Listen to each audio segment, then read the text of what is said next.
जय हिंद प्रिय विद्यार्थियों, मैं रविंद्र कुमार आपके अपने हिंदी स्टडी यूट्यूब चैनल पर आप सबका स्वागत करता हूं। प्रिय विद्यार्थियों, आज आप हमारे साथ पढ़ने वाले हैं राष्ट्र कवि मैथिली शरण गुप्त के महाकाव्य साकेत के 8वें सर्ग के कैकेयी का अनुताप नामक शीर्षक को, जिसकी हम शुरुआत करने वाले हैं आज। तो आइए हम किसी प्रकार से देर न करते हुए चलते हैं कैकेयी का अनुताप नामक शीर्षक के पहले छंद की तरफ। तदनंतर बैठी सभा उटज के आगे, नीले वितान के तले दीप बहु जागे। टकटकी लगाए नयन सुरों के थे वे, परिणामोत्सुक उन भयातुरों के थे वे। उत्फुल्ल करौंदी कुंज वायु रह रह कर, करती थी सबको पुलक पूर्ण मह मह कर। वह चंद्रलोक था कहाँ चांदनी वैसी, प्रभु बोले गिरा गंभीर नीर निधि जैसी। यहां पर बताया जा रहा है जब भरत अयोध्या वासियों के साथ पंचवटी में पहुंचते हैं, यानी प्रभु श्री राम की कुटिया के वहां पे पहुंचते हैं, क्या करने के लिए कि प्रभु राम यानी उनके भाई, उनके भ्राता श्री राम अब लौट चले और राजकाज देखे चल के। इस बात को लेकर वे जब वहां पे पहुंचे तभी सभा होती। आइए देखते हैं। तदनंतर बैठी सभा उटज के आगे, नीले वितान के तले दीप बहु जागे। जब अयोध्या वासियों सहित भरत पंचवटी प्रदेश में पहुंचे तो रात्रि के समय ही उटज के आगे, उसी पर्णकुटी के सामने, श्री राम की पर्णकुटी के सामने सभा बैठाई गई। नीले वितान के तले दीप बहु जागे। उस नीले आकाश रूपी मंडप के नीचे, वितान मंडप, उस नीले आकाश रूपी मंडप के नीचे दीप बहु जागे। तारों रूपी दीपक जगमगाने लगे। यहां पे दीपक नहीं है बल्कि तारों को दीपक बतलाया गया है। कोई मंडप नहीं बना हुआ है, किसी मंडप के नीचे नहीं थे, लेकिन यहां पर आकाश को मंडप बता दिया गया। भाई रूपक है। टकटकी लगाए नयन सुरों के थे वे, परिणामों सुख उन भयातुरों के थे वे। यहां पर बताया गया नयन सुरों यानी देवतागण भी परिणामों सुख, सभा में लिए जाने वाले निर्णय का परिणाम जानने के लिए, सभा में लिए जाने वाले निर्णय का परिणाम जानने के लिए देवता लोग भी अपनी नजरें गड़ाए हुए बैठे थे। वो सोच रहे थे, वे सभी भयभीत थे, भयातुरों के थे वे अत्यंत भयभीत थे कि कहीं प्रभु श्री राम कोई ऐसा कठोर निर्णय ना ले ले जो भाईचारे के विरुद्ध हो, जो मानवता के विरुद्ध हो। अगर ऐसा हो गया तो भाई भरत के साथ ये तो बहुत बड़ा अन्याय होगा, इस समाज के लिए बहुत बड़ा अन्याय होगा। क्योंकि यदि वे ऐसा फैसला, कठोर फैसला करते हैं तो यह उनके गलतफहमी के ही कारण होगा। इसी चीज को देखने के लिए सभी देवतागण वहां पर मौजूद हुए हैं। इधर उत्फुल्ल करौंदी कुंज वायु रह रह कर, करती थी सबको पुलक पूर्ण मह मह कर। पास में स्थित करौंदा तो आप जानते हैं ना, पास में स्थित उत्फुल्ल माने खिले हुए, करौंदे कुंज, करौंदे के बगीचे, खिले हुए फूलों वाले करौंदे के बगीचे से शीतल मह मह कर महकती हुई, अर्थात शीतल मंद सुगंधित वायु रह रह कर, वायु धीरे धीरे बह रही थी, धीरे धीरे आ रही थी और करती थी सबको पुलक पूर्ण, जो वहां पर उपस्थित लोगों को रोमांचित कर रही थी, पुलकित कर रही थी। ऐसा मनोरम दृश्य था वहां का। आगे वह चंद्रलोक था, कहाँ चांदनी वैसी, वहां पर ऐसी चांदनी छिटकी हुई थी जो चंद्रलोक में भी मिलनी कठिन है। क्या बात है। रूपक के बाद में अब यहाँ पे उपमा भी आ गया। वह चंद्रलोक था कहाँ चांदनी वैसी, वहां पर ऐसी चांदनी छिटकी हुई थी जो चंद्रलोक में भी मिलनी कठिन है। प्रभु बोले गिरा गंभीर नीर निधि जैसी। ऐसे सुरम्य वातावरण, ऐसे अलौकिक वातावरण में नीर निधि जैसी, सागर के समान गंभीर गिरा, गंभीर वाणी में प्रभु बोले। प्रभु श्री राम ने कहना आरंभ किया। जो भी कहा उन्होंने अगले छंद में देखेंगे, उससे पहले हम इसका भावार्थ, इसकी व्याख्या एक बार फिर से देखना चाहते हैं। आइए, जिसको समझ में आ जाया करे वो वीडियो को कट करके आगे भी देख सकते हैं, जो नहीं समझ पाए हैं वो दोबारा देखेंगे। यहां पर कहा गया, जब भरत अयोध्या वासियों के साथ उस पंचवटी क्षेत्र में पहुंचे और वो पहुंचे थे प्रभु राम को, भाई राम को बुलाने के लिए, उनके पहुंचने पर प्रभु श्री राम के मन में क्या चल रहा है इस बारे में किसी को कुछ पता नहीं है। सभा बैठाई गई रात्रि के ही समय, उसी कुटिया के सामने जिसमें भाई लक्ष्मण और पत्नी सीता के साथ वे रह रहे थे। नीले आकाश रूपी मंडप के नीचे तारों रूपी दीपक जगमगाने लगे और वहां पर लिए जाने वाले, उस सभा में लिए जाने वाले निर्णय का परिणाम जानने के लिए, उसकी जानकारी प्राप्त करने के लिए देवता लोग भी वहां पर मौजूद हो गए थे, जमा हो गए थे। वे इसलिए जमा हो गए थे, वे अपनी नजरों को गड़ाए हुए थे, टकटकी लगाए हुए देख रहे थे कि कहीं प्रभु श्री राम ऐसा तो फैसला ना ले ले जो मानवता के विरुद्ध हो, जो भाईचारे के प्रति कुठाराघात कर जाए। उधर उसी के पास में स्थित करौंदे के बगीचे में से जहां पर फूल खिले हुए थे, वहां से शीतल मंद सुगंधित वायु उस ओर बह रही थी, जो वहां पर उपस्थित लोगों को पुलकित कर रही थी, रोमांचित कर रही थी। वहां ऐसी चांदनी छिटकी हुई थी जो चंद्रलोक में भी देखने को शायद मिलती है। ऐसे सुरम्य वातावरण में, ऐसे मनोरम वातावरण में, ऐसे अलौकिक वातावरण में, सागर के समान गंभीर वाणी में प्रभु श्री राम ने कहना आरंभ किया। जो भी कहा आगे देखेंगे, उससे पहले आइए हम इसका काव्यगत सौंदर्य भी देख लें। भाषा है दोस्तों यहाँ पे खड़ी बोली, खड़ी बोली कौन से? संस्कृतनिष्ठ खड़ी बोली, परिष्कृत खड़ी बोली है। शैली ही यहाँ पर प्रबंध। आपको इससे पहले से आप तो पढ़ते आए हैं, आपको पता हो गया होगा, क्योंकि ये साकेत महाकाव्य का अंश है, इसलिए यहाँ पर शैली प्रबंध हो गई। याद हो गया ना? हमने तो बताया था, क्या बताया था कि महाकाव्य, खंड काव्य और नीति काव्यों की शैली प्रबंध ही होती है। रस कौन सा है यहाँ पे? शांत भाई, शांत है। छंद यहाँ पे मालिनी है। ये कौन सा आ गया भाई? नया आया, इसके बारे में अभी बताने वाले, अभी चर्चा करने वाले हैं। अलंकार देख ले यहाँ पे, तो अलंकार यहाँ पे अभी ऊपर बताया गया था रूपक है, फिर बताया गया उपमा है, अभी नहीं बताए थे, और भी यहाँ पे है अनुप्रास, और एक और भी है जिसका नाम है पुनरुक्ति प्रकाश। शब्द शक्ति है दोस्तों यहाँ पे। अभिधा कौन सी है? अभिधा शब्द शक्ति है, और गुण है यहाँ पे प्रसाद। तो भाषा संस्कृतनिष्ठ खड़ी बोली है, शैली प्रबंध हो गई। आपको इसकी विशेषता मालूम होनी चाहिए, पहले से बताया गया। रस शांत है, शांत वातावरण में।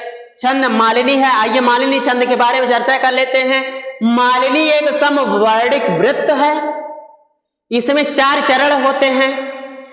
इसके प्रत्येक चरण में ना, म, या अर्थात नगड़, नगड़, मगड़, यगड़, यगड़ के क्रम से हर एक पंक्ति में 15 वर्ण होते हैं, जहां पर 8 और 7 वर्णों पर यति होती है। आगे बढ़े, अलंकार है रूपक। यहाँ पर दीपक, क्या दीपक जल रहे थे? ना, दीपक नहीं, तारों को दीपक बताया गया। क्या कोई मंडप लगा था, कोई सामियाना लगा था क्या? नहीं, आकाश को मंडप बतलाया गया, रूपक है। उपमा कहाँ पे है दोस्तों? वह चंद्रलोक था, वह कहाँ चांदनी वैसी? भाई चंद्रलोक जैसी चांदनी, या यो कह दो चंद्रलोक से भी अच्छी चांदनी थी यहाँ पे। तो यहाँ पे उपमा हो गया। अनुप्रास है गिरा गंभीर में, और पुनरुक्त, यहाँ पे आपको पता है इसका लक्षण, पहले से पता है भाई।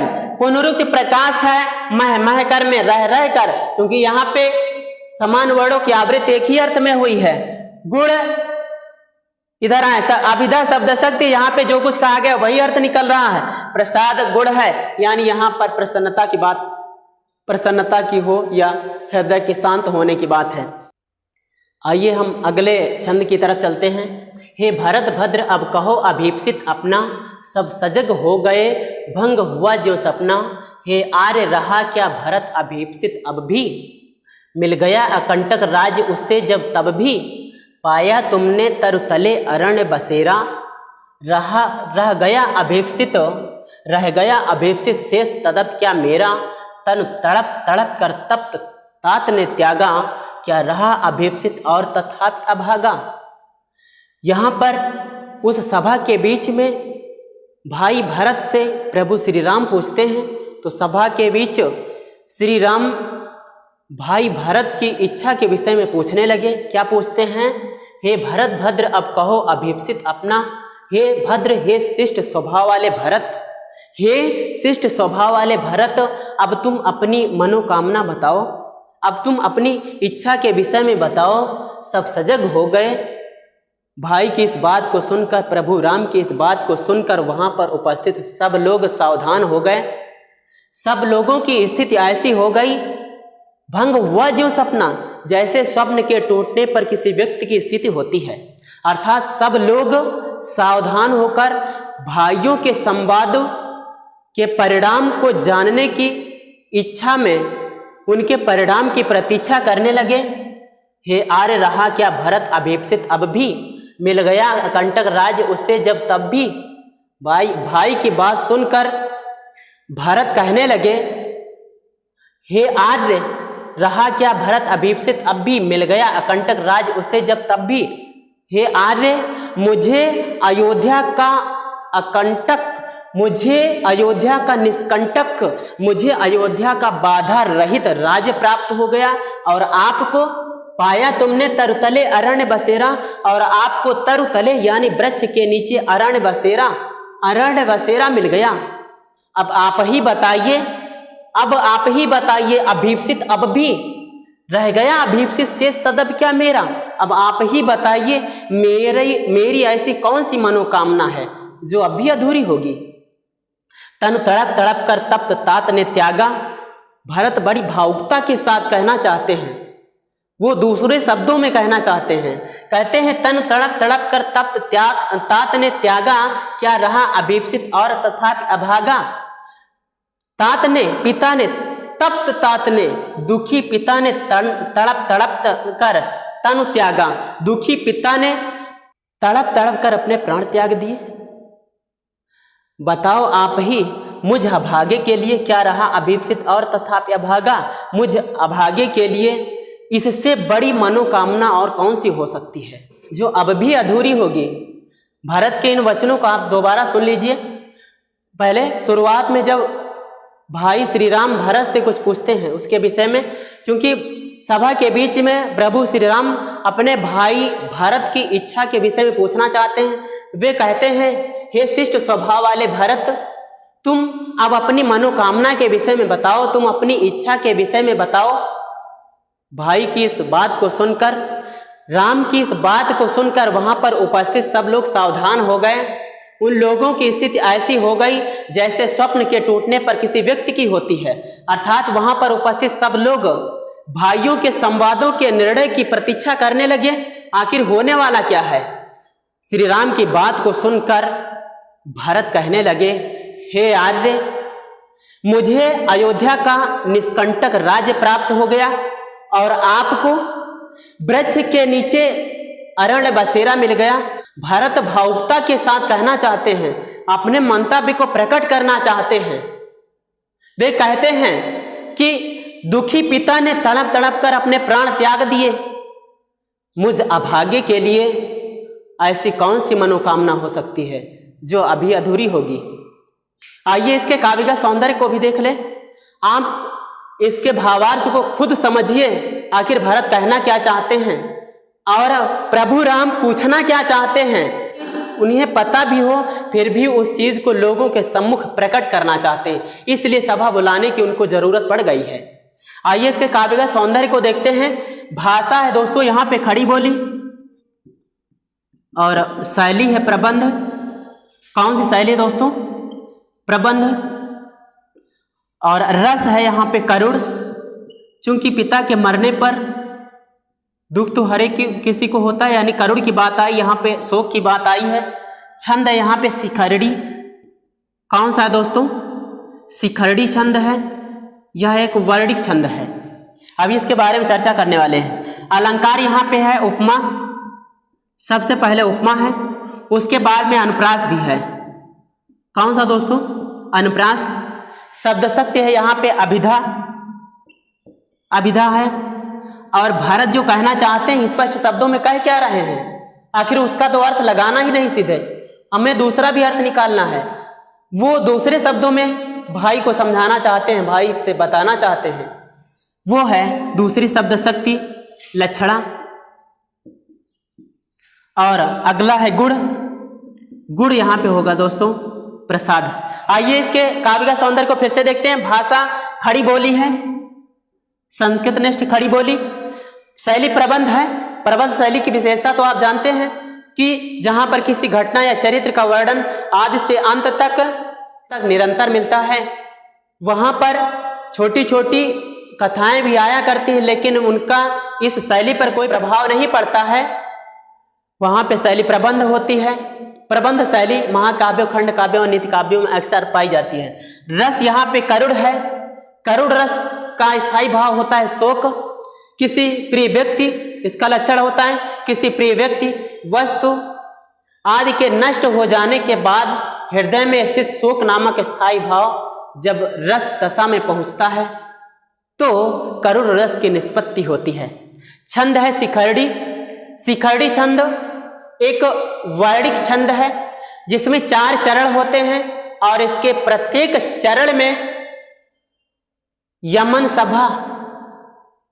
सभा यानी यगड़, मगड़, नगड़, सगड़, भगड़ और अंत में लघु और गुरु वर्णों के योग से प्रत्येक चरण में 17 वर्ण होते हैं, जिसमें 6 और 11 वर्णों पर यति पाई जाती है।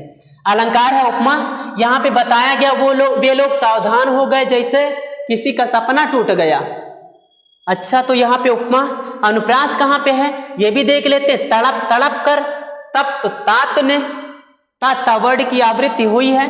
अनुप्रास हो गया जहां पे वर्णों की आवृत्ति होती है, अनुप्रास होता है। शब्द शक्ति अभिधा है। कुछ प्रभु श्री राम पूछना चाहते हैं, अभिधा है। लेकिन भरत जो बताना चाहते हैं वो दूसरे शब्दों में बताना चाहते हैं, लक्षणा है, क्योंकि वो सीधे अपने शब्दों में सीधे नहीं बताना चाहते, लक्षणा है। गुण प्रसाद है जहां पर प्रसन्नता या हृदयगत शांति का भाव होता है, गुण प्रसाद होता है। दोस्तों आज के अंक में सिर्फ इतना ही। अगले अंक में अगले छंदों को लेकर हम फिर से उपस्थित होंगे। आइए चलते हैं। जय हिंद।